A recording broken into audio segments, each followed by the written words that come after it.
Oh, that was such a wonderful experience. Private Lives. It was interesting because I was going through the separation with Peter, and um, and of course it is about two people who really love each other and are not together and then rediscover each other. So, in some ways, it was very personal to me. And Francis Coppola directed it, and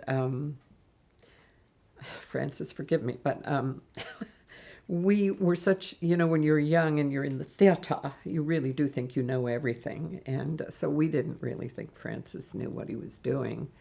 And he would disappear every weekend and come down to L.A. To do some editing on some film. And Paul Chenard, who was co-starring in Private Lives with me, he and I would redirect the scenes because we thought we knew better than Francis.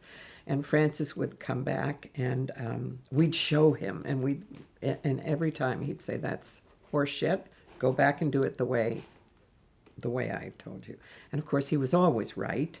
And he wanted, we didn't, he was always going for the truth of the scene. And oddly enough, the more truthful we were, the funnier it was. And it was a joy to be in that production because people adored it. And when I think we fulfilled what Francis wanted. He was driving a little rusty old, my memory of it anyway, is it was a rust-colored old dilapidated VW. And, his method of directing is he was such an easy person to work for. And he would just say, nothing's happening. Let's go get some sushi and come back later. And we'd pile into his little VW and go off to a Japanese restaurant and drink a little sake and come back and then loosen up and things would start to happen.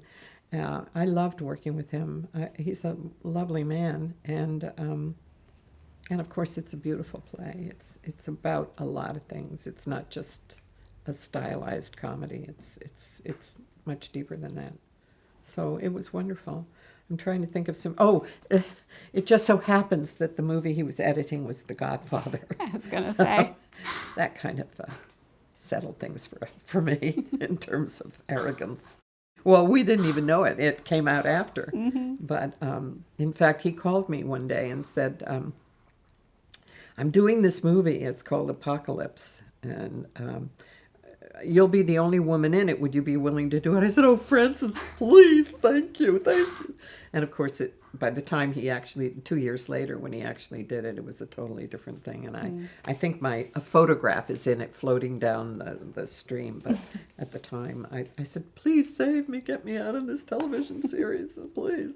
Anyway, my memories of Francis are very warm and grateful.